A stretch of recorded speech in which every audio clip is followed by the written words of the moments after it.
Bismillah walhamdulillah wasta'inu billah la hawla wa la quwwata illa billah. Allahumma salli ala Sayyidina Muhammadin ibni Abdillah wa ala alihi wa ashabihi wa mawalah amma ba'du. Para ikhwan rahimakumullah, juga para muhibbin, para pemirsa streaming Zawiyah Tarbiyat Tijaniyah Jakarta yang saya cintai, melanjutkan pembahasan martabat Sayyidi Syekh yang mencapai Al-Qutbul Maktum, di mana bahasan ini tadi malam sudah kita sampaikan. Kemudian Ikhwan Tijani sekarang khususnya Indonesia, dan ini logo Tijani Indonesia diapresiasi, dapat penghargaan dari Syurafa, baik yang di Ainu Madi maupun di Fes, di Jazair maupun di Maroko. Sehingga Syed Muhammad Al-Habib ya dulu ketika pertama kali melihat logo ini minta khusus sorbannya dikasih itu, minta sorban yang ada logo Tijaniyah. Termasuk khalifah yang di Maroko juga seperti itu.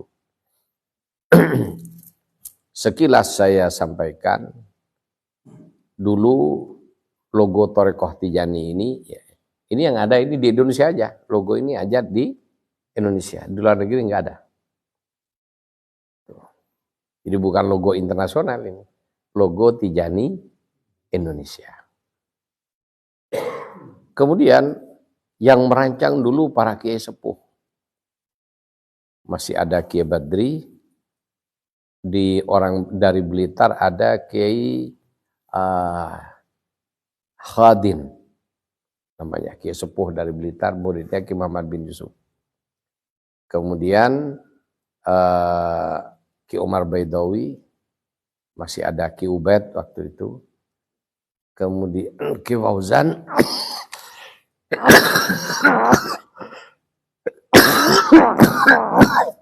Kiai Mukhlas. Kemudian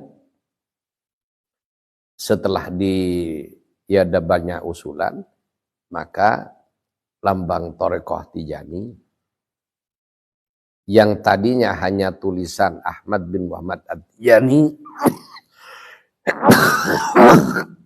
yang di tengah dalam bentuk kendi ini aja awalnya.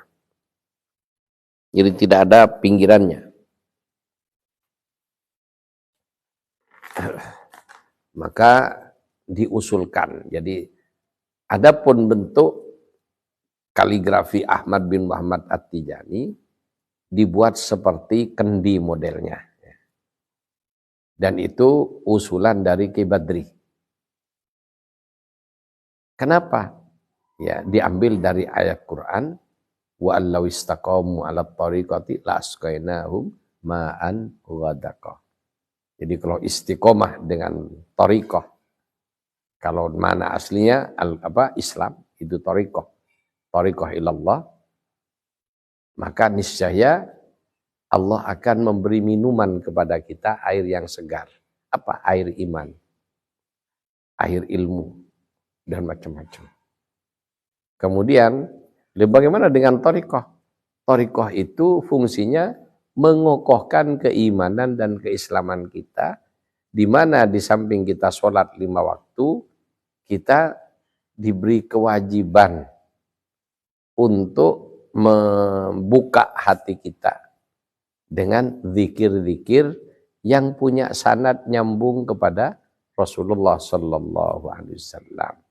Ya, kalau Tijani, wirid lazim pagi sore, wadifah dan hailalah. Ya, sehingga lafalnya bentuknya seperti kendi.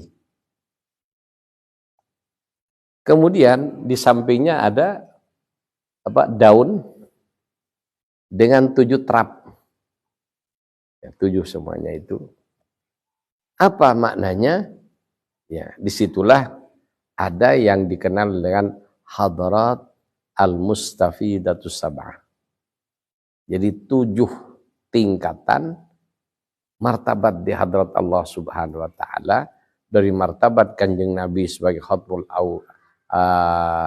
hakikat Ahmadiyah, dan Kanjeng Nabi dalam kondisinya dalam hakikat Muhammadiyah. Dua. Di bawahnya itu para nabi dan rasul. Dari para nabi dan rasul ilmunya ngerucutkan, tadi malam sudah dijelaskan, ya, ke Al-Qutbul Maktum yang fungsinya sebagai Al-Barzahul Mahtum, atau disebut juga Barzahul Barzah. Ya. Jadi makanya di atas ada di bundaran itu ada tulisan Al-Barzahul Mahtum. Barzah artinya sebagai barzah terakhir. Mahtum ya hatam, jadi barzah terakhir. Atau barzahul barzah. Jadi barzahnya barzah terakhir. Itu Syekh Ahmad bin Muhammad At-Tijani radhiyallahu anhu. Di bawahnya Syekh Tijani, Ikhwan Tijani. Di bawahnya Ikhwan Tijani para wali kutub di luar Thariqah Tijani. Di bawahnya murid-murid mereka. Ini lambang dari lambang Thariqah yang kanan kiri bentuknya seperti daun, yang mana di situ ada 7 lembar daun yang dirangkai. Itu artinya seperti itu. Kemudian kan ada seperti kendi. Ada tulisan ada tasdid. Ada tasdid. Apa tasdid? Ada artinya. Apa kehidupan itu laksana laut. Bergelombang. Penuh dinamika. Sehingga tasdid itu adalah dinamika kehidupan dan dakwah, wabil khusus dakwah dalam thariqah. Kemudian pada bagian kanan ya, ada Qutbul Maktum. Nah, ini sudah dibahas tadi malam. Wali kutub yang dirahasiakan. Yang para wali tidak ada yang tahu. Makanya tidak usah heran kalau di kitab-kitab sufi sebelumnya martabat Qutbul Maktum tidak dibahas. Yang ada di antaranya Qutbul Ghaus. Ya, seperti Syekh Abdul Qadir sebagai Qutbul Ghaus. Ya. Jadi wali kutub Al-Qutbaniyatul Uzma itu di antara nama lainnya adalah Qutbul Ghaus. Ada juga disebut Qutbuz Zaman. Disebut juga Sahibil Waqti. Banyak sebutannya. Intinya martabat kewalian tertinggi dalam setiap zaman. Yang di atasnya ada Qutbul Maktum, koordinator wali sejak zaman Nabi Adam sampai kiamat. Jumlahnya 1 orang, tidak ada penggantinya. Dan berlaku walaupun orangnya sudah wafat. Karena Al-Qutbaniyatul Uzma berlaku ketika masih hidup. Dia menyandang pendidikan itu dan dalam jabatannya sebagai Qutbul Aktab, pemimpin para wali yang jumlahnya hanya 1 setiap zaman.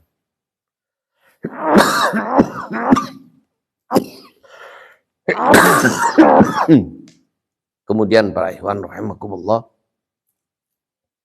berikutnya ada tulisan di bundaran itu Al-Barzahul Mahtum. Barzah yaitu karena para aulia ini barzah, sekat. Jadi para pejabat ini sekat. Orang Sukabumi tidak bisa langsung ketemu presiden. Cukup ketemu camatnya atau lurahnya. Ada kebutuhan apapun, kita di desa cukup ketemu Pak Lurah. Itu. Kenapa? Pak Lurah ini kepanjangan tangan dari Pak Camat. Pak Camat kepanjangan tangan dari Bupati. Bupati kepanjangan tangan dari Gubernur.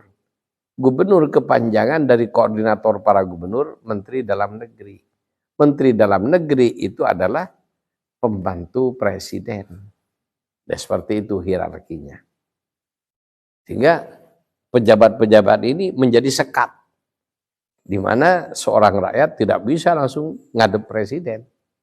Andai kan ada kepentingan ingin ketemu presiden, harus melalui izin dari pejabat-pejabat yang ada. Demikian juga orang yang akan sampai kepada Allah harus melalui tahapan-tahapan, sekat-sekat atau barzah-barzah. Ya. Sayyidi Syekh Ahmad bin Muhammad At-Tijani radhiyallahu anhu adalah al-barzahul mahtum, barzah terakhir antara masyarakat, ya, antara wali tertinggi dengan kenabian, dengan martabat kenabian. Itulah martabat Sayyidi Syekh Ahmad bin Muhammad At-Tijani radhiyallahu an, al-barzahul mahtum dan al-qutbul maktum. Ya, barzahul mahtum barzah, mahtum hatam. Jadi, barzah terakhir. Al-qutbu wali kutub, maktum yang dirahasiakan. Jadi Syekh sebelum dilantik sebagai al-qutbul maktum, tidak ada orang tahu. Jadi taunya hanya al-qutbaniyatul uzma. Tapi setelah ada al-qutbul maktum, ada pembahasan dalam kitab tentang ya wali tertinggi, di atasnya para al-qutbaniyatul uzma.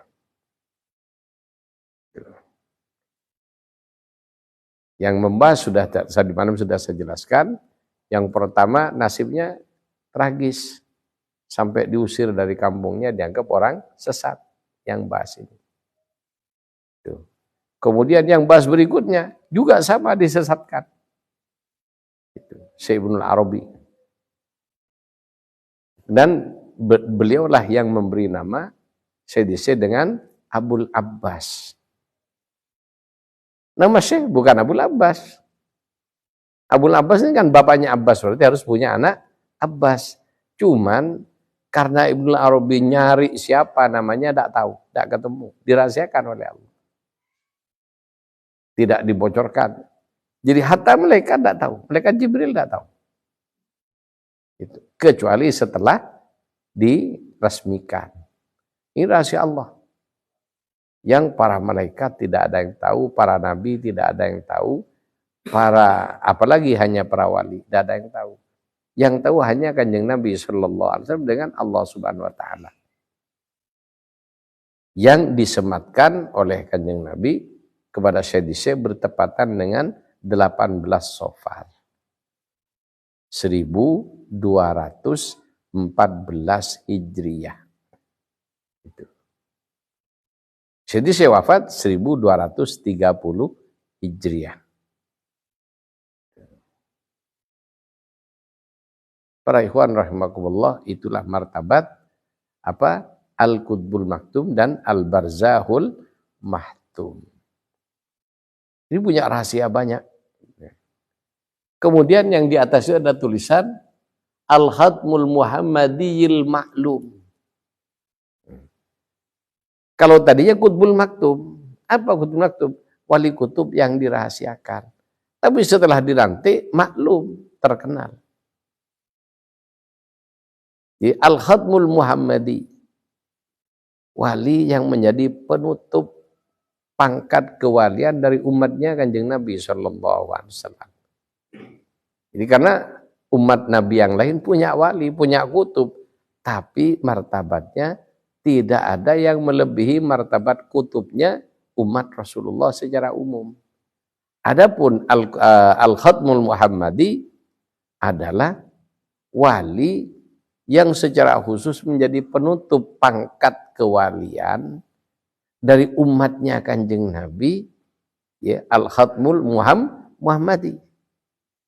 Al-Ma'lum yang setelah dilantiknya menjadi orang yang terkenal.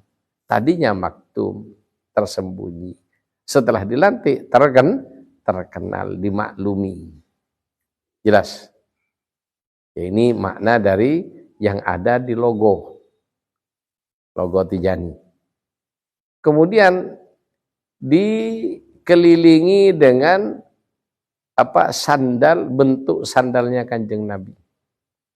Ya, jadi sandalnya Kanjeng Nabi itu sampai ukurannya ada. Ya. Tidak ngawur, ada ukurannya.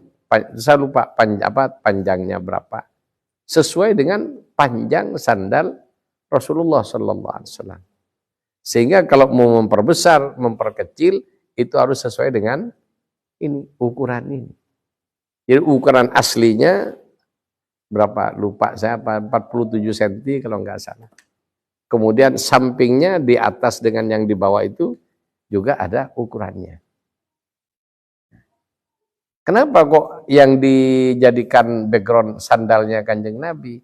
Karena orang Torekoh itu harus selalu berusaha menyesuaikan diri dengan sunnah Rasulullah Sallallahu Alaihi Wasallam. Jadi kalau dikatakan bid'ah, kita ini tiap hari wajib sholat berjamaah. Di mana letak bid'ahnya? Kita dapat kewajiban sholat berjamaah. Di mana letak bid'ahnya? Cuma karena bernama Torekoh oleh orang yang anti dengan istilah-istilah baru, bid'ah. Jadi pekerjaan kita, kalau kita ingin disebut Tijani, berusaha sholat 5 waktu berjamaah jika memungkinkan. Boleh tidak berjamaah kalau memang sudah tidak bisa atau tidak memungkinkan. Yang kedua, kita di samping sholat 5 waktu, mengerjakan zikir. Apa? Untuk mensupport. Biar sholat kita ini nantinya sempurna. Apa? Bukan hanya sempurna bacaannya, sempurna gerakannya, termasuk sempurna i'tikadnya. Termasuk juga selama sholat kita diberi kehusuan. Karena yang banyak, karena tidak nyambung, tidak husu kan. Sebelum sholat, berangkat ke masjid, berangkat ke mushola untuk sholat. Ingat Allah. Tapi begitu Allahu Akbar, buyar semuanya. Datang yang lain. Betul, Kim? Ya, catatan utang keluar. Kemudian ini jemuran belum dientas dan lain sebagainya, banyak datang. Kenapa? Itu hijab. Hati kita belum nyambung kepada Allah Subhanahu wa taala. Oleh orang yang hatinya nyambung, Allahu Akbar selesai sudah. Tak ingat apapun kecuali ingat Allah. Ya, makanya seperti sahabat Umar bin Khattab kena anak panah masuk di antara dua tulang kan, masuk di antara dua tulang. Kemudian kan pada itu ada ini kan, dicabut sakit, dia kesakitan. Apa? Karena tidak kuat sakit. Pada zaman itu belum ada obat pati rasa, belum ada anestesi. Maka pakai anestesi yang terkuat. Apa? Sayyidina Umar minta izin wudhu dulu. Ya, setelah wudhu dibalut biar tidak keluar darahnya. Kemudian dia sholat sunnah. Dia pesan, kalau sudah saya takbir, silakan cabut. Ketika belum sholat, tidak kuat Sayyidina Umar sakitnya. Ya kan, karena jarum aja sakitnya minta ampun kan. Loh ini yang anak panah nyempit. Tapi karena khusyuk, Allahu Akbar, langsung nyambung. Lupa dengan urusan dunia, sampai lupa juga dengan sakitnya. Jadi bukan tidak sakit, tidak merasakan sakit. Beda. Kalau tidak merasa sakit berarti tidak normal. Itu. Jadi orang kena diabetes. Pada bagian tertentu yang sudah ini darahnya itu terganggu, kebas, tidak merasakan sakit. Jadi kalau diapain tidak sakit. Itu. Tapi kalau orang yang normal sakit, dicubit sakit. Tapi pada kondisi tertentu dicubit bahkan diiris pun tidak merasakan sakit. Kenapa? Ada yang lebih nikmat sehingga rasa sakit hilang, terlupakan. Ya, contohnya kayak manten baru. Rumus, dicubit sakit apa enggak? Sakit kan? Coba kalau yang nyubit pasangannya. Gimana, Gip?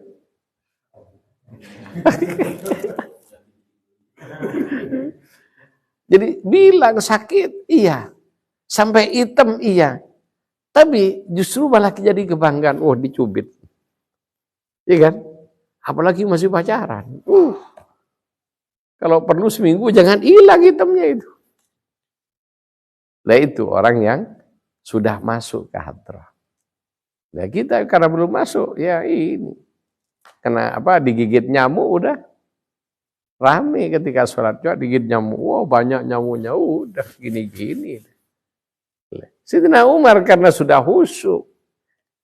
Takbir anak panah dicabut dari lengannya, tidak meringis saja tidak. Dan itu terjadi pada sahabat-sahabat yang lain. Sehingga ada di antara sahabat Nabi yang sudah sampai terakhir dia yang wafat terakhir. Itu ada yang diuji sama masyarakat. Masyarakat ngujinya tidak tanggung-tanggung. Pas lagi sholat disiram dengan kuah panas, kuah mendidih. Ya, sahabat itu udah pakai ilmu kebal, disiramnya kelojotan kulitnya. Tapi ketika sholat, geraknya enggak disiram air panas. Kalau kita gimana? Nah, kenapa? Karena hati kita tetap ada di bumi, tidak mi'raj. Nah, itulah fungsinya kita berzikir. Jadi dengan istighfar, membersihkan dosa dulu. Setelah dosanya bersih, masih ada penyakit yang lebih bahaya dari hati manusia. Penyakit hati, riya, sum'ah, lain yang menyebabkan amal kita tidak tembus dan tidak diterima oleh Allah. Masih ada ingin dilihat orang, ingin didengar orang, merasa heran dengan dirinya, heran kalau aku yang ceramah, heran kalau aku yang imamin, heran kalau aku yang mimpin. Orang tunduk semua. Perasaan-perasaan seperti penyakit hati yang harus dibuat. Itu.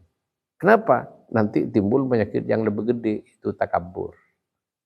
Kalau sudah takabur, ada yang lebih bahaya apa? Iri sama dengki. Jadi kenapa kok sekarang dunia ini kayak iri dengki ini hampir terjadi pada semua orang. Bukan hanya di pasar. Di pasar saling santet dengan sesama pedagang yang lain. Iya kan? Kalau di kampung, ini saya ngelihat zaman dulu, karena saya produk zaman dulu ya, sama si anak-anak dan saya orang kampung. Rebutan rumput, kan orang bertani kan ngambil rumput. Itu kalau sudah dikasih tanda, diambil. Ya, kalau yang ngasih tanda ini punya ilmu, ya, langsung bengkak dan perutnya. Dan tidak sembuh kecuali minta maaf dengan pemilik itu dan dikembalikan. Itu. Jadi petani dengan petani, pedagang dengan pedagang, bahkan kiai dengan kiai. Kenapa? Banyak ya orang yang berprofesi sebagai ya disebut ulama atau tokoh masyarakat atau kiai yang ya tetap namanya dunia, ada yang tidak karena Allah. Kenapa? Dijadikan penghidupan. Kalau sudah begini-begini ceramahnya sekian-sekian dan seterusnya. Ketika ada orang lain nyerobot atau ada orang lain punya gejala akan menguasai, maka belum apa-apa udah diterjang dengan ilmu asror ini. Sehingga walaupun bacaan Quran tapi niatnya menyakitin orang jadi santet nanti. Sehingga bacaan thariqah pun juga kalau dipegang oleh orang yang salah bisa disalahgunakan. Ya seperti di Afrika sudah umum itu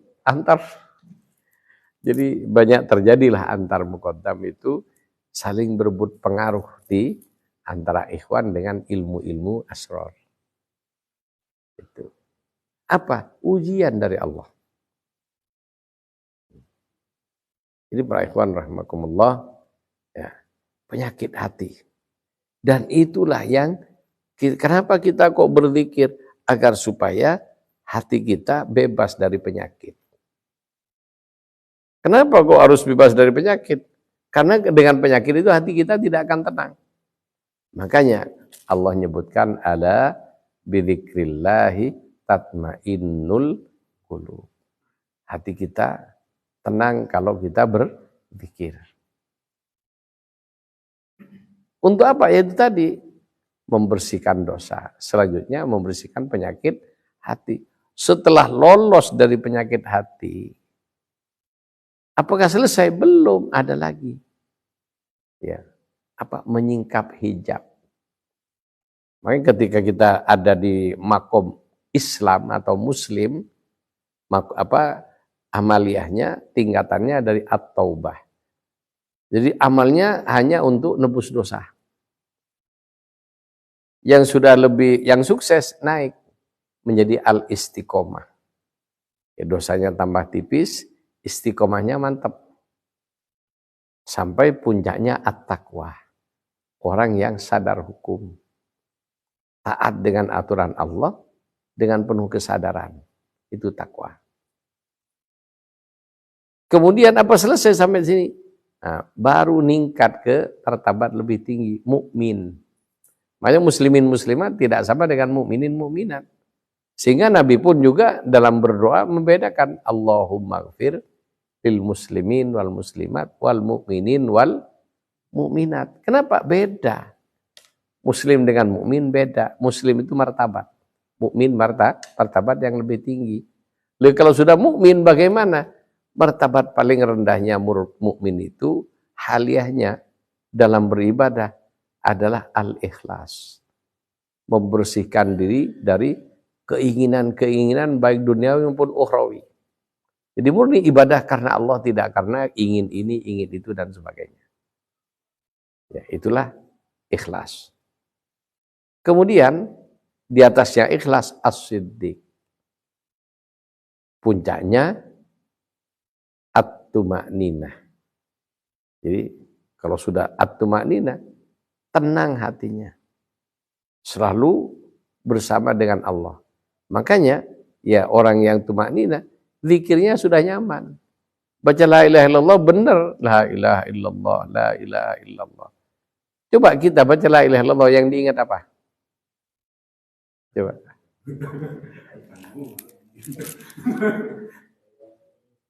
Ini kan ya, ada yang diingat yang muda-muda belum punya jodoh. Yang pokoknya macam-macam yang diingat. Kenapa? Karena hati kita belum nyambung. Terlalu banyak hijab. Ya, di antara hijab-hijab itu adalah Ya ini. Ketika kita belum sampai dengan ikhlas. Ikhlas memurnikan Allah Subhanahu wa taala. Kemudian di atasnya ikhlas as-siddiq. Loh, kalau sudah as-siddiq ini keimanan yang sudah tidak bisa diragukan lagi. Puncaknya at-tuma'ninah, ketenangan jiwa. Ya. Sehingga ibaratnya kita naik pesawat.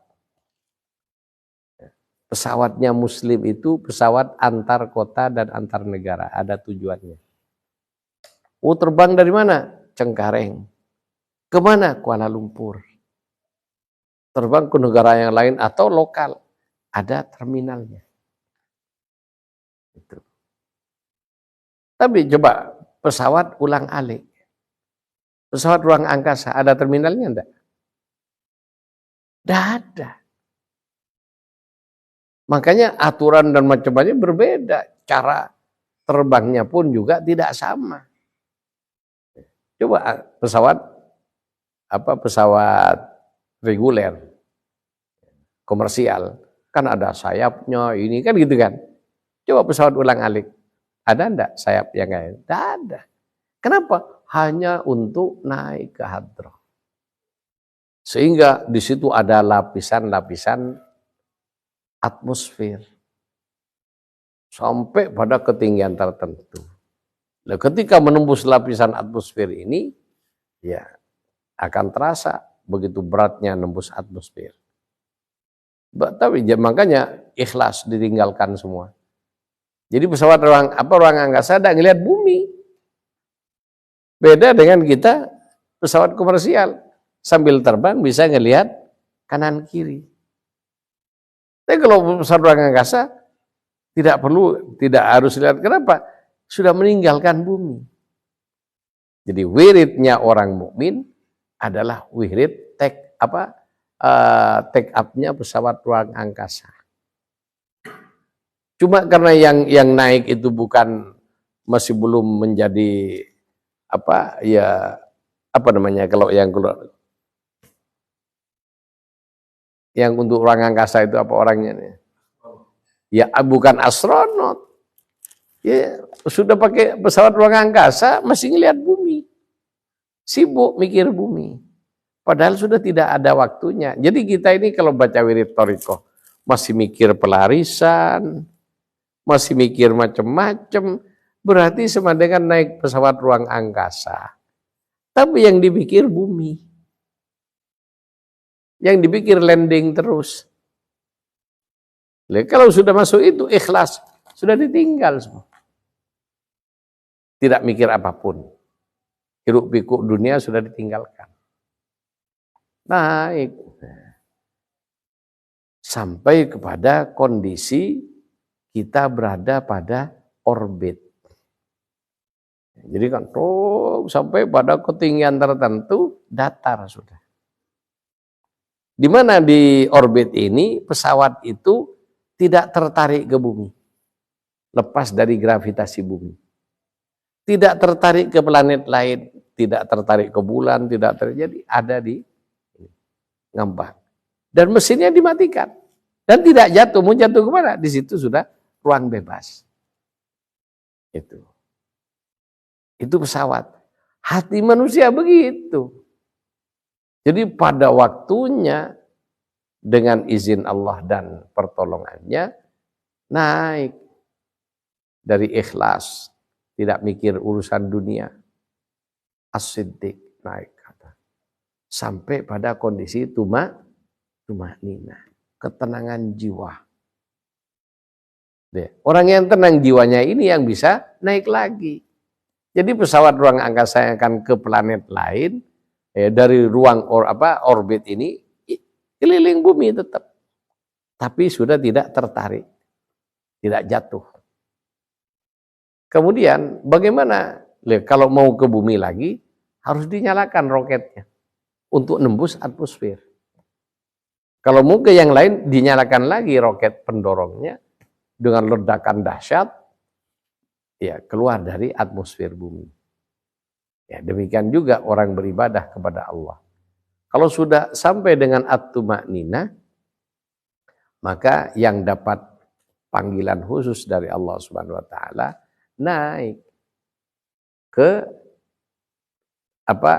situasi yang lain. Bagaimana? Nembus hijab. Nembus langit. Itu. Tidak kelepek-kelepek di bumi. Syaratnya tumanina sudah tenang. Ketika tenang baru naik. Di mana letak nama ma'ani? Makomnya Al-Ihsan. Ini zawahnya Al-Ihsan, orangnya masih kelepek-kelepek mikir.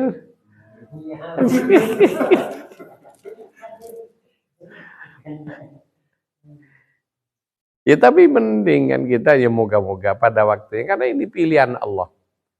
Dan kita tidak perlu berambisi ke situ. Kenapa? Allah Maha tahu siapa yang pantas masuk. Kemudian bagaimana? Masuk ke arena yang lebih luas, lebih segala-galanya, namanya muraqabah. Jadi kondisinya muraqabah. Kondisi ihsan paling bawah itu muraqabah. Orang yang dalam ibadahnya hanya taqarrub kepada Allah, mendekat kepada Allah, tidak ada pikiran yang lain. Itu muraqabah. Ketika dia dapat rahmat, dapat tarikan, maka naik ke yang lebih tinggi. Namanya musyahadah. Apa? Sudah diperlihatkan oleh Allah. Dahsyatnya kekuasaan Allah. Diperlihatkan oleh Allah. Indahnya ciptaan Allah. Musyahadah. Puncaknya ma'rifah ilallah.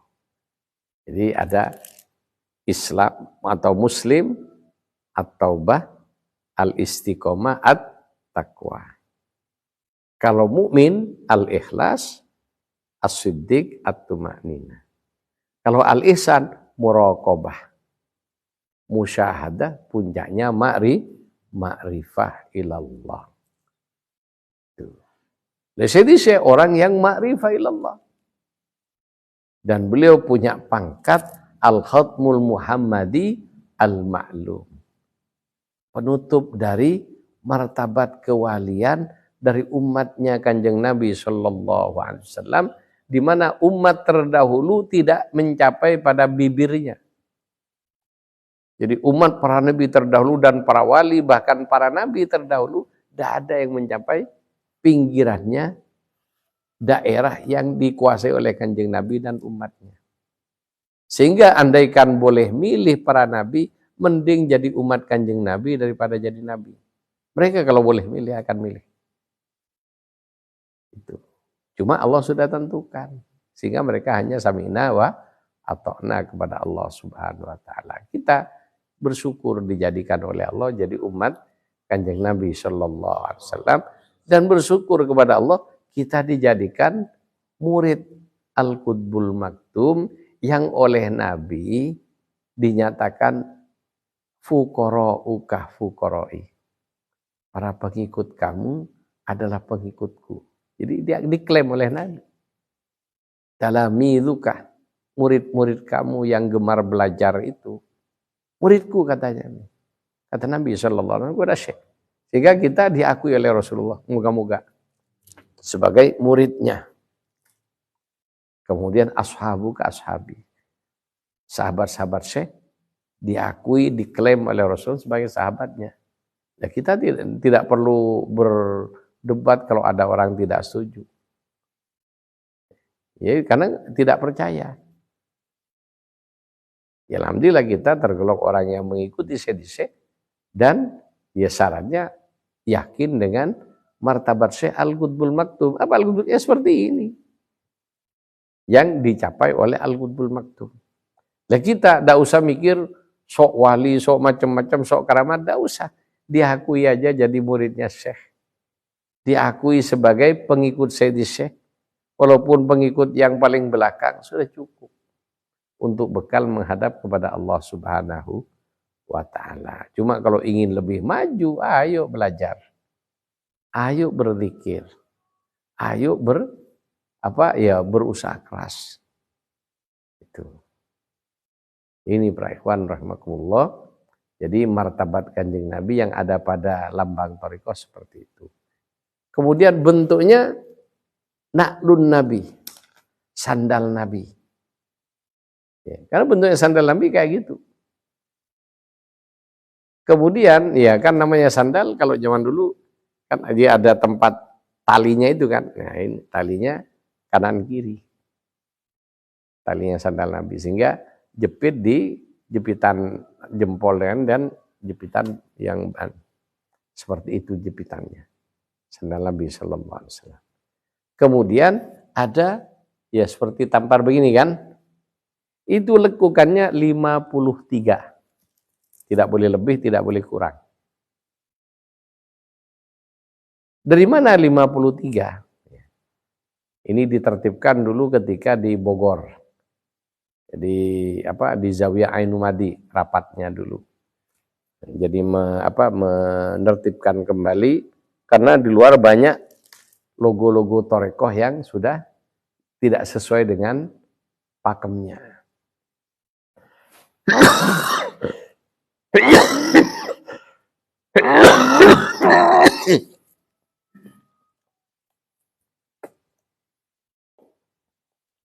Kemudian jumlahnya 53. 53 itu adalah jumlah dari nilai huruf Ahmad. Alif, Ha, Mim, Dal. Ya, dalam apa dalam huruf jumali kan abajadun hawazun itu, maka huruf alif 1 dan seterusnya jumlahnya lafal Ahmad itu 53. Kenapa kok ada 53 ini? Kok ada tali? Ya biar kita ini ikhwan Tijani kompak dalam satu rajutan. Yaitu apa rajutannya?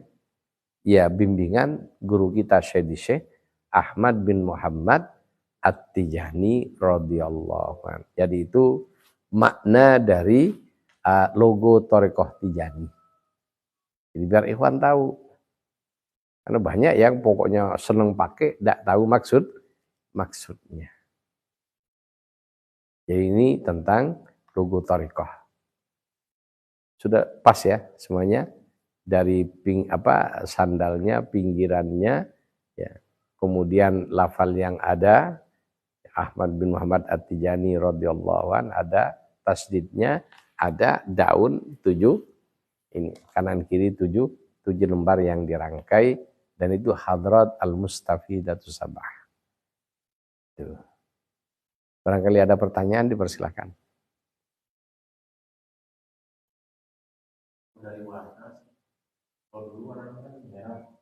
Ya.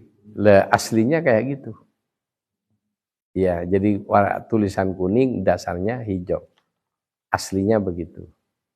Cuma namanya kalau sudah di luar kan berkreasi. Ya, kalau bicara aslinya seperti yang ada ini aslinya.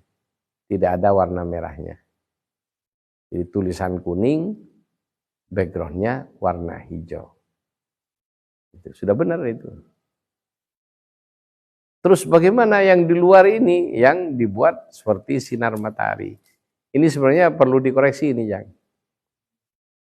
Jadi ada alif lamnya at-thariqah. At-thariqatu al-ahmadiyatu al-muhammadiyatu at-tijaniyah al-ibrahimiyah al-hanifiyah at-tijaniyah. Itu.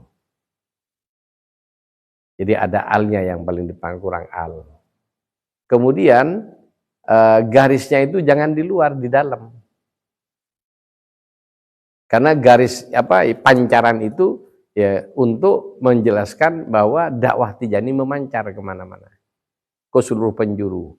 Jadi kalau dikasih garis berarti pancarannya ditutup. Iya, jadi yang paling jadi itu ditiadakan aslinya. Ya putih hitam itu, jadi cukup pancaran aja yang bebas. Ya, ibaratkan itu pancaran cahaya dakwah Thariqah Tijani nembus kemana-mana. Ya, garisnya itu di dalam aja, kayak stempel. Jadi di atas dan di bawahnya itu ada garis. At-Thariqah Al-Ahmadiyah Al-Muhammadiyah Al-Ibrahimiyah Al-Hanifiyah At-Tijaniyah. Itu. Dan kalau nanti mau diubah itu jangan terlalu gede. Jadi di atas saja. Sehingga kalau disorot lengkap. Kalau sekarang kan tertutup oleh kursi. Itu. Dan aslinya kurang enak nutupin lafal At-Tijaniyah itu.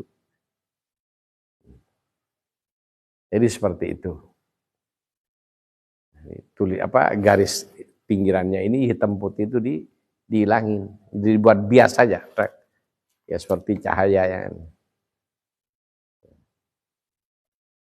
jadi yang perlu dikasih garis di bawah itu kan pancaran cahaya dakwah. Ada lagi? Jangan langsung besok. Nanti kalau ada duitnya mau diubah ya diubah lah gitu. Hah? Itu. Ya nanti saya terangkan lagi yang lebih detail.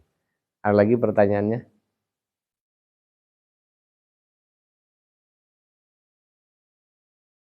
Cukup? Baik. Ya moga-moga yang kita pelajari pagi ini menjadi tambahan ilmu yang barokah dan manfaat. Assalamualaikum warahmatullahi wabarakatuh.